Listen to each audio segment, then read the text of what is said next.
What's up, y'all? Welcome to the Nerdy Professor podcast, where we talk about everything black, bold, and beautiful. I'm your host, the Nerdy Professor. Alright, so I know it's been a while, so to make up for it, I'm gonna give y'all a long one today. We're gonna go back a little bit from where we last stopped. In this episode, I'm gonna take you through some key moments in Black Canadian history during the early 1900s. But first, let's talk about some anime. Have y'all ever heard of this anime called Baccano? It's a little strange. It's set against the gritty jazz-filled backdrop of 1930s America, a decade marked by both the economic crash and social upheaval, and it serves as the perfect stage for complex, morally gray figures. Baccano captures the energy of the era, speakeasies, mob families, prohibition, and all, but it throws in a supernatural twist that slowly reveals itself as the story unfolds. There's a lot of violence, so if you are squeamish at all, don't watch it, or watch it through your fingers, whatever boat you float, or find your lost remote. The first episode is a spoiler for the rest of the show, but it's out of context, so you have no idea who anyone is or what these characters are doing. The storytelling is what really makes Baccano though. It jumps between timelines and perspectives, gradually weaving them together in one big interconnected story. All of the plots eventually tie back to a gruesome and mysterious incident that happened aboard a transcontinental train. Oh, did I mention that this anime is only 16 episodes long, and they pack a lot in these episodes. So you could definitely binge it in a day or so. Matter of fact, I recommend it, because the story is all over the place and it may be a little hard to keep up with it if you don't binge it. As you could guess, with so many moving parts being there are a lot of characters and they are hard to keep up with. The show does a great job at giving each character that could be considered the protagonist its time to shine, but there are a lot of people to remember. The show expects you to pay attention, piece things together, and enjoy the ride, and it is a ride worth enjoying. If I had to describe Baccano, it's like if you tied together the multi-perspectives from Pulp Fiction, the music and action from Cowboy Bebop, and the gangsters from The Godfather, and rolled it into one. Each character, no matter how small their role might seem at first, adds a piece to the larger puzzle, just like in real history where every voice, every action, every moment of resistance matters. And that brings us to the next part of this episode. Much like Baccano, let's jump across some timelines, center some unexpected people, and reveal some truth through chaos. At the turn of the 20th century, Canada was in a strange, shifting place. A nation built on colonialism and racial division was now facing rapid economic and social changes. Industry was booming, borders were being drawn, and people were on the move. In the middle of all that transformation, Black communities in Canada were building, resisting, and surviving. Many Black Canadians descended from enslaved Africans who had escaped to freedom via the Underground Railroad found themselves marginalized in a society deeply entrenched in racial hierarchies. They faced discrimination in workplaces, schools, and nearly every aspect of public life. But despite these obstacles, their stories speak of strength. These stories don't follow a straight line, they don't center one main character, and the heroes aren't always famous. Sometimes they're parents, teachers, barbers, waitresses, preachers, or kids who just want a future. Their lives stretched across provinces and decades, connected not by blood or spotlight, but by their shared fight. The fight to live free, to be treated with dignity, and to claim space in a country that often tried to silence or erase them. The 20th century also marked the transition from a rural economy to a more industrialized economy. The country would push for immigration, which meant that more Black people from the United States and Caribbean would try their luck getting into Canada. But they were met with discrimination when they arrived. Canada still had ideas of racial purity, and it showed in the way Black Canadians were treated throughout the country. For example, the exclusionary immigration policies of the 1940s that were steeped in systemic racism and negrophobia. Negrophobia in the early 20th century Canada refers to the widespread fear, hostility, and systemic discrimination against Black people.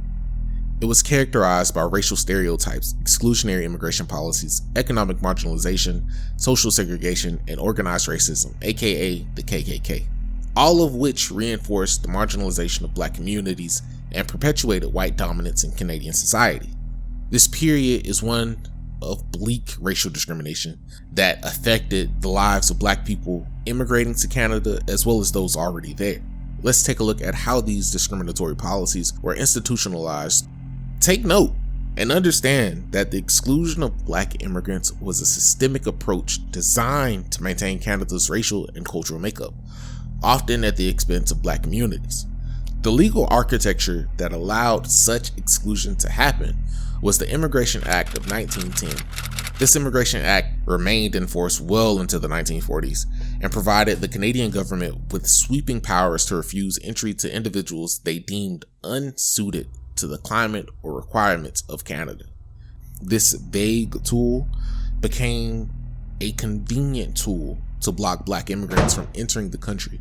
The idea that Canada should remain predominantly British and Anglophone gave rise to policies and practices that excluded anyone who didn't fit into this mold. Black immigrants were viewed as undesirable and a threat to the supposed racial purity of Canada. Although these legal frameworks didn't operate in isolation, they were supported by a host of bureaucratic tactics specifically designed to prevent black people from immigrating to Canada. For instance, applicants from the US who were qualified farmers, many of whom sought refuge from the Jim Crow laws in the southern United States, were often denied the necessary certificates verifying their skills. These certifications were crucial for securing reduced railway fares and other settlement assistance, essentially cutting off black immigrants from any meaningful support network. The system closed doors and created new barriers at every stage. Immigration officials were known to go as far as using corrupt practices to block black applicants. In some cases, medical examiners were bribed to find reasons to reject black applicants, often based on arbitrary or unscientific grounds. These biased medical tests were just one more tactic in a much larger system of exclusion. But no. It didn't stop there. Immigration agents actively engaged in a campaign of misinformation targeting black people with false claims about Canada's suitability for black settlers. They would argue that the country's harsh climate would be too much for black people to endure. Additionally, they emphasized that racial prejudice was rampant in Canadian society, making it an unwelcome environment for black individuals. This form of discouragement deterred potential immigrants and sowed doubt about whether Canada could truly be a land of opportunity for black people immigrating to Canada. On top of all the legal and bureaucratic obstacles, black people were hit by public sentiment and political lobbying, which played a crucial part in shaping their racist policies. A prime example of this was the activism of groups like the Edmonton Board of Trade, which feared that black immigrants would reduce property values and disrupt the white settlement patterns, especially in Western Canada. These organizations pushed the government to adopt policies that would restrict black immigration to the country, framing it as essential to preserving the social and economic order. The Order in Council PC 1911-1324, introduced by the Canadian government, is one of the clearest examples of this public pressure translating into policy. Although the order was never implemented, it laid the groundwork for a formalized attempt to halt black immigration. The order explicitly referred to the Negro race as unsuitable for Canada, citing its supposed incompatibility with the country's climate and agricultural requirements. This policy displayed the views of the government and mirrored the widespread racially charged anxieties of the public about black people living alongside them. As the world descended into the chaos of World War II, Canada's racial discrimination didn't pause. It adapted. The war created labor shortages that led to some temporary openings in industries that had long been closed off to black workers. However, these wartime opportunities didn't signal a shift toward equality. Instead, they highlighted the rigid segregation that remained entrenched in Canadian society. For example, while black workers were brought into the workforce to fill gaps in essential industries, they were often relegated to the most menial and segregated jobs in industries like railroad, Black workers faced racialized divisions that kept them in subordinate positions. Even though the labor shortages meant that more black people were employed than ever before, their integration into the workforce was strictly controlled, limiting their opportunities for advancement and equality. Even the National Selective Service, which governed wartime labor policies, allowed employers to impose racial restrictions in hiring. These restrictions persisted until 1942, keeping Black Canadians in a racialized underclass while reinforcing the notion that they were unfit for certain types of work or advancement. Despite the overwhelming barriers, resistance was not only present but growing. Within Canada, local Black leaders and organizations also pushed back against systemic racism that pervaded Canadian institutions. Black people organized and created spaces to push back against the bigotry they faced. The first organization I want to talk about is the Women's Colored Club. The Women's Colored Club of Montreal was founded in 1902 by 7 African Canadian women. These women created this club due to the exclusion Black women faced from mainstream social clubs and to see to the needs of the Little Burgundy district in Montreal. Led by Matilda, aka Tilly Mays, and Anne Greenup, the club drew inspiration from earlier Black women like Harriet Tubman and Ida B. Wells. The club aimed to fight against poverty and social exclusion while building upon the community through education and social development. Since their founding in 1902, the Colored Women's Club has achieved several milestones. During their earlier years, they provided support for soldiers coming back from the Boer War while organizing shelters, soup kitchens, and medical care. They would later go on to provide aid during crisis, which helped the organization transform from a social club to a self-help organization. For example, they maintained a bed in Grace Dark Hospital and arranged burial plots for families who could not afford funerals, so those who needed it could be buried with dignity. In 1907, the club helped establish the Union United Church, Montreal's oldest Black church. The members, along with their husbands, got together to create a church where Black people could worship freely and with dignity, away from the indecent treatment that had run them out of predominantly white churches.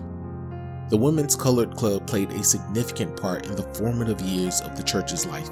The club ensured that the church ran smoothly by taking leadership roles, especially when there were not enough men in the church, and making sure that it met the spiritual and social needs by providing aid to returning soldiers from war, as well as providing aid to those who needed it during the Great Depression. The club continued to support the community by offering counseling to unwed mothers, as well as home care. They even had volunteer babysitting services. The Colored Women's Club of Montreal promoted education. They held lectures and discussions, mentoring groups for Black youth, along with creating scholarships for Black youth. The club educated young people about their history and empowered them to challenge social inequalities. The Colored Women's Club of Montreal fostered solidarity among Black residents through these events. They even held cultural tours tracing routes of the Underground Railroad. Speaking of railroads, did I mention that their husbands worked on the railroads? So a few episodes back, I mentioned the creation of the Canadian Pacific Railway, aka the CPR, and how it was the linchpin for westward expansion. I also said a little bit about the Brotherhood of Sleeping Car Porters. I would like to give a little more context for that labor movement.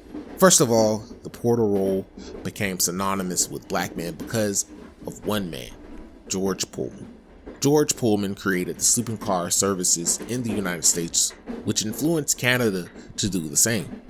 Pullman hired recently emancipated Black workers to serve white passengers in a role that is reminiscent to slavery. The slavery model stretched its way to Canada, where Black men were almost exclusively porters. Porters worked under horrible conditions. They were on call 24 hours a day with only 3 hours of sleep, and those 3 hours of sleep were not in proper sleeping arrangements. They would have to make do with smoking rooms or folding seats, along with the trash schedule and horrible sleeping arrangements. They were paid terribly, between $174 to $209 a month. Black porters were barred from promotions to higher paid positions like engineer or conductor. From those meager salaries, they had to pay out of pocket for uniforms, meals, as well as lost passenger items. Porters faced strict rules. For example, they had to eat behind curtains to avoid being seen by passengers, and they could be penalized or fired for minor violations because of discriminatory policies. Black porters were excluded from joining the white-led railway unions like the Canadian Brotherhood of Railway Employers. This exclusion reinforced segregation, but it also motivated them to organize their own unions. So, in April 1917, black railway porters founded the Order of Sleeping Car Porters, the first black railway union in North America. Now, the CPR was not happy about this union. Employers would force men to sign contracts that barred union activity. The CPR also fired 36 porters due to their union activities, some having been there for 12 years. This effectively stopped the Order of the Sleeping Car Porters for 10 years. This was until they linked up with the US-based organization, the Brotherhood of the Sleeping Car Porters. Over the coming years, porters across the countries organized under the cover of darkness so they would not lose their jobs. And in 1942, the porters voted to unionize, with the collective bargaining agreement being finalized in May of 1945. They made gains in monthly salary increases, paid vacation, overtime pay, and better working conditions, like an actual place to sleep on each car of the train. But this wasn't the end of the discrimination. Black porters still weren't able to apply for senior positions. For example, George V. Garraway and the Brotherhood of Sleeping Car Porters filed an official complaint with the Federal Department of Labor under the Fair Employment Practices Act of 1953. After a year of deliberation, George was hired as the first black Canadian conductor in Canada. These advancements and opportunities came from the fearless actions of black labor unions. There are also other organizations that fought for black Canadians. Let's take a look at the formation of the Canadian League for the Advancement of Colored People. Black Canadians continuously received the short end of the stick, although they were in the Queen's country. So, determined to challenge the shenanigans and push for change, Black Canadians formed the Canadian League for the Advancement of Colored People, CLACP for short. It was formed in London, Ontario in 1924 as a response to the systemic racial discrimination and exclusion faced by Black Canadians.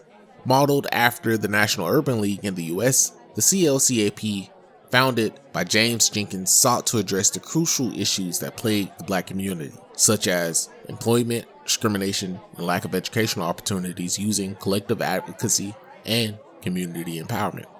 The League would receive a federal charter of incorporation on January 16, 1925, making it the only organization in Canada at the time chartered specifically to improve the conditions of Black Canadians. The League's first convention was held on October 10, 1927 at Alien Hall in London, Ontario. It attracted delegates from cities like Toronto, Windsor, and even the United States. Topics discussed included race prejudice, unemployment among Black youth, and the loss of jobs previously held by Black workers in Toronto. During this convention, J.W. Montgomery, the League's president, delivered a powerful speech that outlined these challenges. He painted a stark picture of racial inequality in employment by highlighting how Toronto had once employed Black teachers, city council members, post office workers, and railway employees. But by 1927, those positions were no longer held by Black individuals. His speech underscored how systemic racism had eroded the opportunities for Black Canadians over time.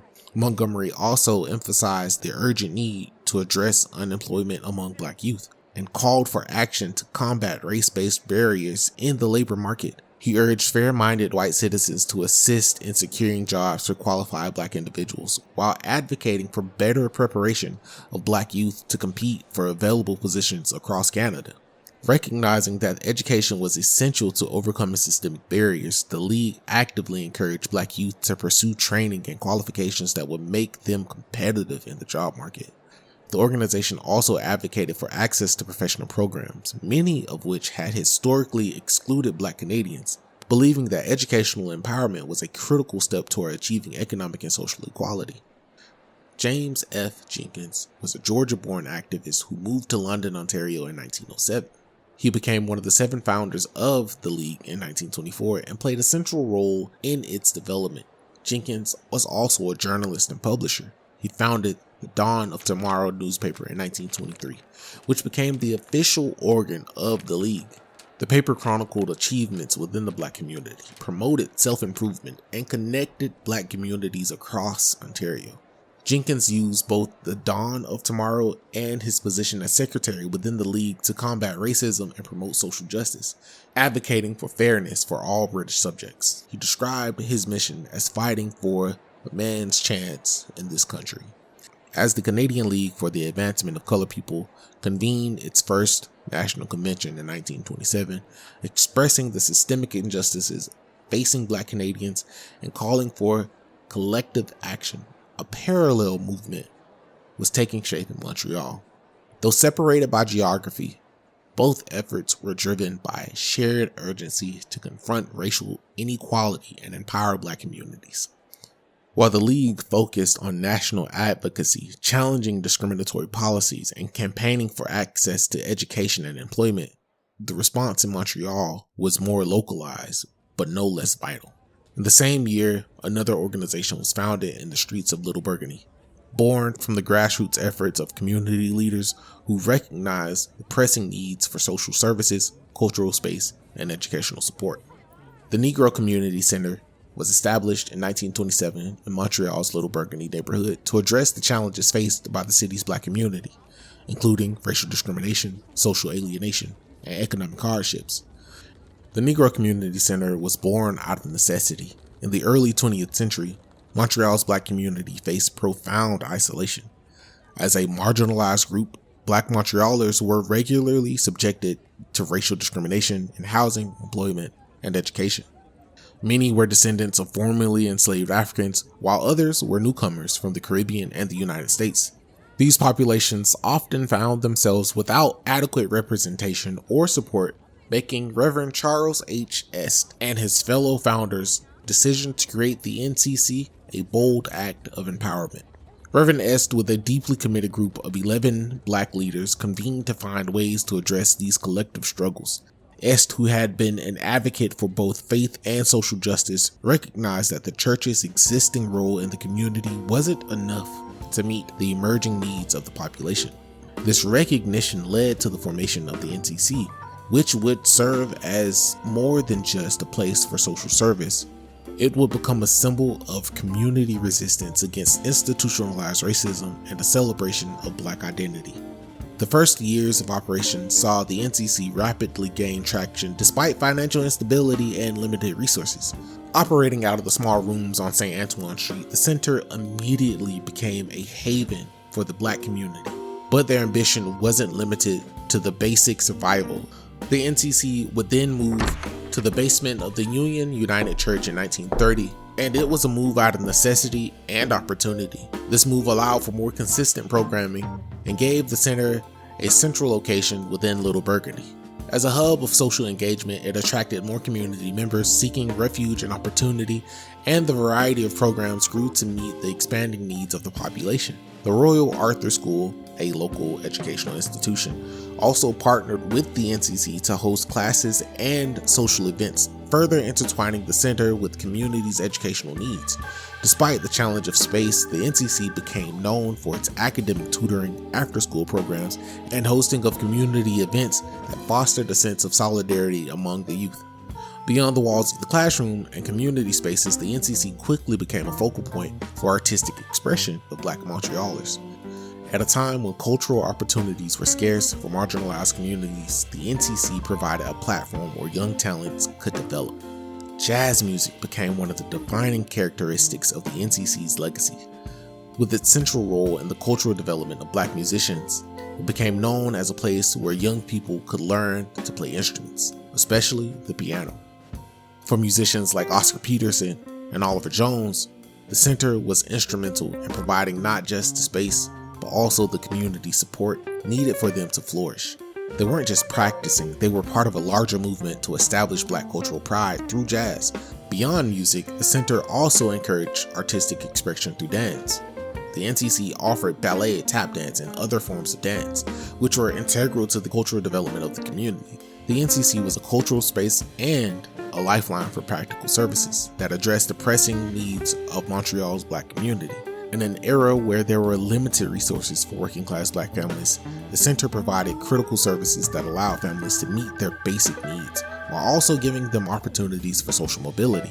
For many Black families, the daycare services at the NCC were a godsend. Offering care for children during the day allowed parents to work and earn a living while ensuring their children were in a safe, nurturing environment. The lunch programs, which fed children during the school day, were not only about sustenance, but also ensuring that children arrived at school prepared to learn, without being distracted by hunger. Additionally, the NCC Seniors Program stood out as one of the first organized efforts to support the older members of the community. Seniors who often faced discrimination in healthcare and social services could find a place at the NCC where they were not only looked after, but also encouraged to stay active and involved through a variety of social and recreational activities. The NCC's commitment to education extended far beyond basic academic tutoring. The center was instrumental in creating a sense of identity and pride for Black youth, who often felt alienated in mainstream schools. The Saturday Heritage classes were especially significant. These classes taught Black history and nurtured an understanding for Black culture, heritage, and accomplishments that were often absent from textbooks and mainstream education. This was an empowering tool for children and young adults who were encouraged to see themselves as part of a proud historical lineage. The NCC also focused on industrial training, which ensured that the youth had practical skills they could use to make a living.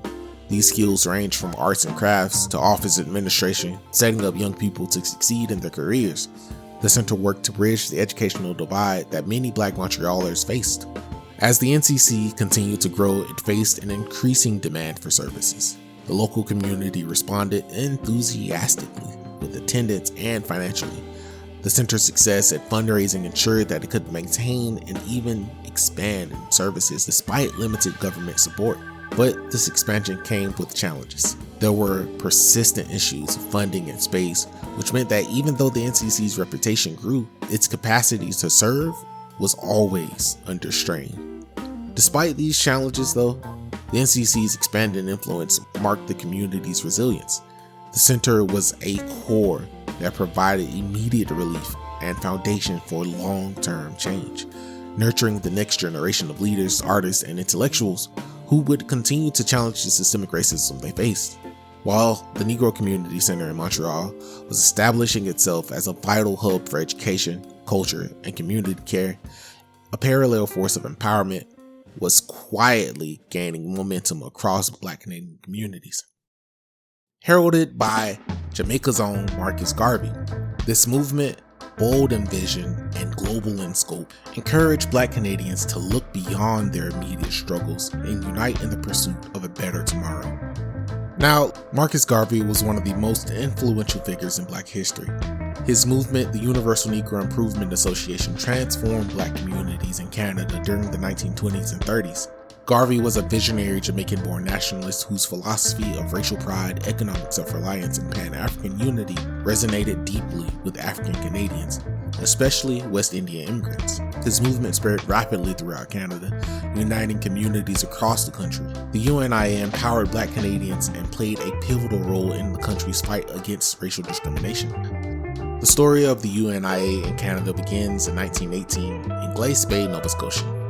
At the time, many West Indian workers had migrated to Cape Breton to work in the coal mines.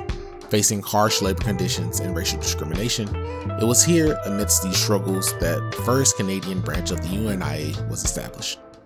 This branch became a beacon of hope for these workers, offering solidarity and a vision of a better future. So fast forward to the early 1920s, Garvey's influence exploded across Canada. By 1923, there were approximately 32 UNIA branches in major cities from Toronto and Montreal to Vancouver and Calgary. Calgary, that's such a fun word.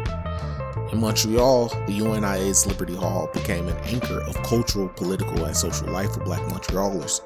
Located in Little Burgundy, it was here that the community's members gathered for lectures in African history, attended cultural performances, and participated in political meetings aimed at fighting for better living conditions and greater civil rights. But Liberty Hall's influence went beyond just political activism. It was also a space that fostered a sense of belonging and cultural pride. where Black Canadians could embrace their heritage without fear or judgment or oppression. One of the most significant aspects of the UNIA's work in Canada was its emphasis on economic empowerment. Garvey believed that true freedom and equality could only be achieved through financial independence. The United Negro Credit Union in Toronto was a direct result of Garvey's push for economic self-sufficiency. This was the first Black-owned credit union in Canada, offering Black Canadians access to financial tools and support they had been denied by mainstream banks. The UNIA encouraged the establishment of Black-owned businesses and cooperative ventures, believing that a strong, self-reliant economic foundation was essential for the survival and success of the community.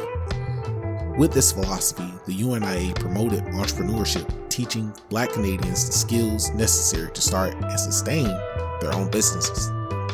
In addition to economic initiatives, the UNIA was deeply committed to cultural pride and social cohesion. One of the most remarkable features of the movement was its celebration of African heritage. UNIA organized Sunday mass meetings, which included choirs and celebrations of African culture. These meetings were designed to reaffirm the importance of Black identity, giving participants a sense of pride and purpose in their cultural roots. The Black Cross Nurses, an auxiliary group within the UNIA, played a critical role in educating communities about health and hygiene. They provided workshops, health tips, and social services, all of which were vital for a community often abandoned by mainstream medical services. This focus on health and wellness also extended to family care, as the UNIA provided services that ensured families could thrive despite barriers they faced. Education was another pillar of the UNIA's work. For Garvey, knowledge was power, and he sought to educate Black Canadians about their history, their heritage, and their future.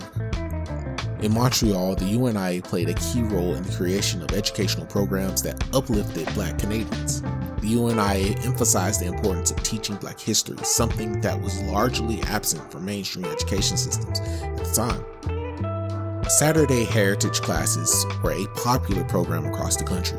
Young Black Canadians were taught about the accomplishments of their ancestors and the importance of cultural continuity. It was here that they were taught that their history didn't start with slavery, but that they were part of a proud, long-lasting tradition. Garvey himself visited Canada multiple times during the 20s and 30s, further solidifying his connection with Black Canadian communities. His speeches delivered in cities like Toronto, Windsor, and Vancouver were electrifying. Garvey urged his audience to embrace self-reliance, racial pride, and unity. He spoke about the importance of Pan-Africanism, stressing that Black people around the world were linked by shared struggle and should work together for a better future. For example, Garvey gave a speech in 1937 in Sydney, Nova Scotia, where he said, "Emancipate yourself from mental slavery," where he calls to action encouraging Black Canadians and the diaspora as a whole to organize and free oneself from the bondage of the mind. This line would become famous in Bob Marley's Redemption Song. As the momentum of Garveyism swept across Canada in the 20s and 30s, instilling pride, unity, and vision of a collective advancement, the reality on the ground remained deeply fraught. For many Black Canadians, the ideals of racial uplift and self-reliance coexisted with harsh economic conditions and entrenched racism. The Great Depression intensified these struggles. In 1929, the cataclysmic economic downturn hit harder than Naruto rearranging Sasuke's chin in their final fight. It had a catastrophic impact on working class communities across the country. Unemployment soared, wages collapsed, and economic insecurity became a daily reality. But for Black Canadians, these hardships were compounded by the barriers of systemic racism. Jobs were already scarce for Black workers, even before the economic crash. And during the Depression, they were often the first to be laid off and the last to be rehired, if at all. Relief programs and public services that might have offered support were frequently denied or distributed unequally along racial lines. In this climate of economic desperation, racial tensions intensified, and white Canadians increasingly scapegoated Black communities, blaming them for social decline and job competition. Near the end of this cataclysmic economic upheaval, one man dared to have a drink after a boxing match.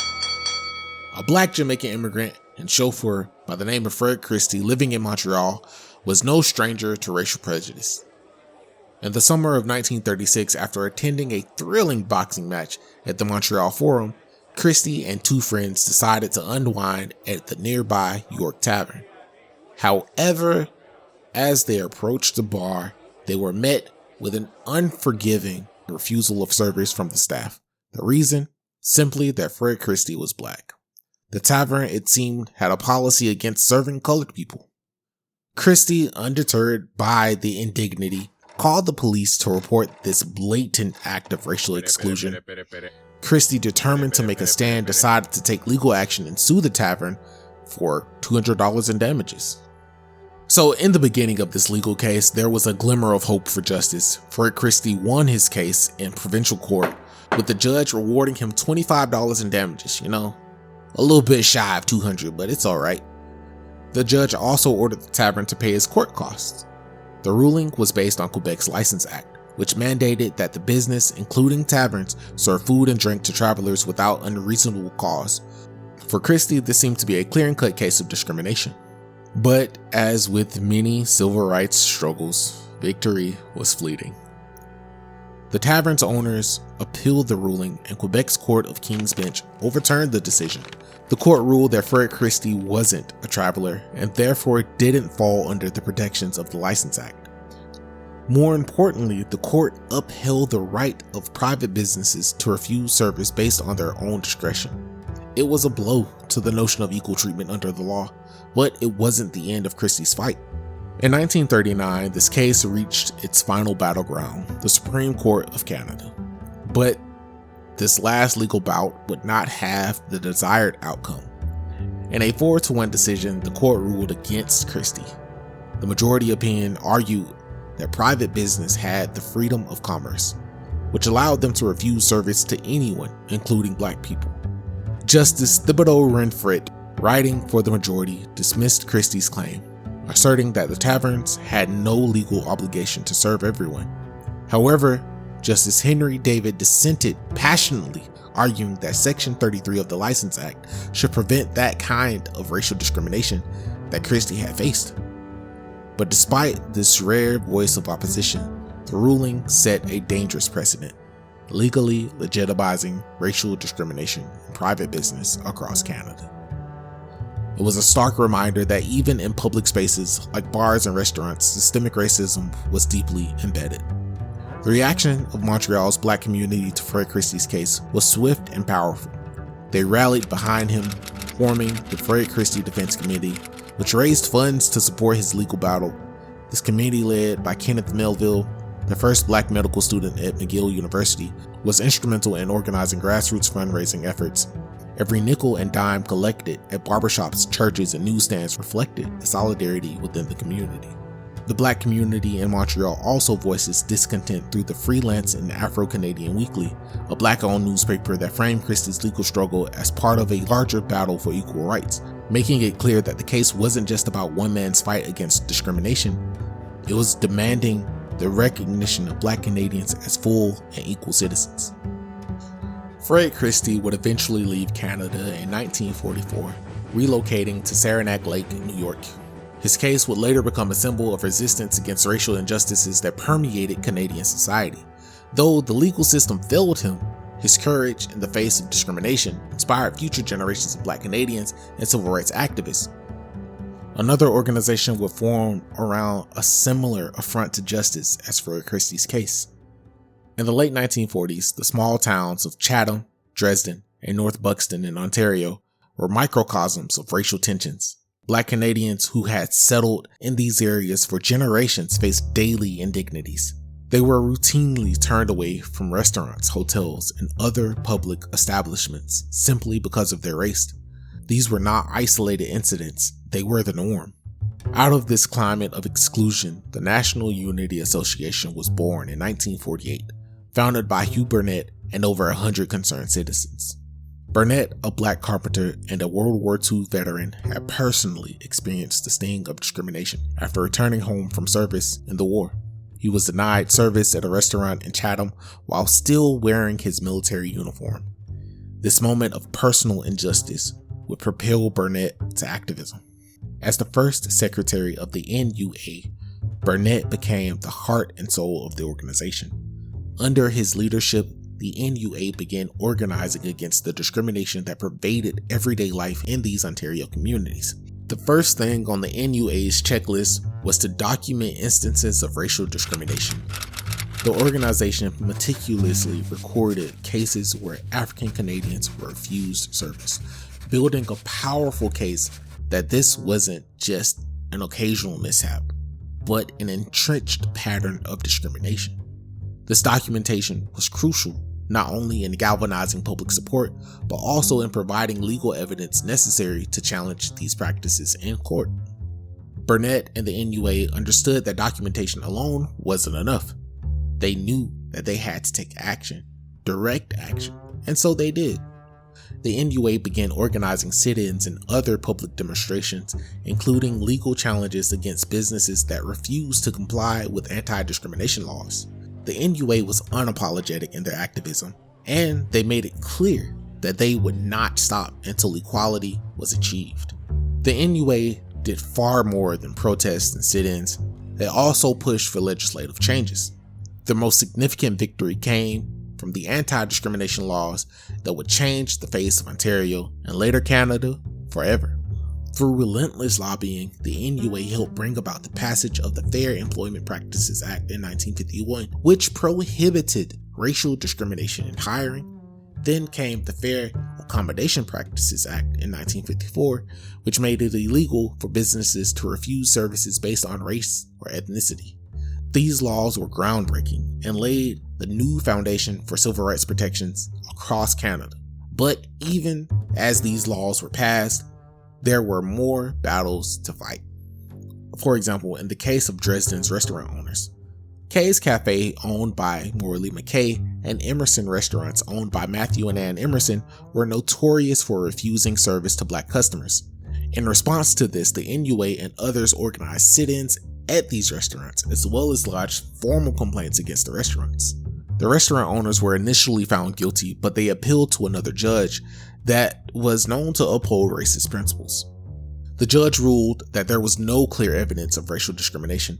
In spite of these setbacks, the NUA and others pressed on, and in 1956, Kay's Cafe was convicted and would serve its first Black customer that May, making the first time in Canadian history that racial equality was declared a civil right. As you might expect, these efforts didn't come without consequences. The NUA faced fierce backlash from those who benefited from the status quo. Burnett himself received death threats, and his business suffered due to the public nature of his activism. In 1957, due to the mounting pressure, Burnett lost his carpenter license and was forced to move to London, Ontario. While their efforts were often met with resistance, the NUA's work paved the way for greater civil rights in Canada. Their advocacy for equality played a significant role in the eventual inclusion of equality rights in the Canadian Charter of Rights and Freedoms. Today, Burnett's legacy is commemorated with plaques and exhibits, reminding us of the courage and determination that helped shift the course of Canadian history. The lessons learned from their struggles resonate in today's ongoing conversation about racial justice and equality. Looking back on these stories of Black resilience, we begin to understand the layered lives that Black Canadians led in the early 20th century. What emerges is a clear truth. Racism in Canada is not confined to isolated incidents or specific regions. It was a national reality, embedded in institutions and reinforced by both law and custom. Canadians like to say, at least we are not the States, but the level of racism is still the same. And yet, from the soil of racial hostility, we see something powerful take root. We see community, we see resistance, we see Black Canadians as harbingers of change, organizing, educating, building, and refusing to be silenced. Their efforts challenged and reshaped what is meant to be Canadian. They fought for survival, for dignity, for justice, and for the belief that every individual deserves equal rights, regardless of race, origin, and background. But what happens when that fundamental challenge, that resistance, becomes a movement? We'll talk about that more next time. Alright y'all, that's it. Thank you for joining. Hope you learned something. Don't forget to like, share, and subscribe for more of your favorite anime-infused Black history. Until next time, peace.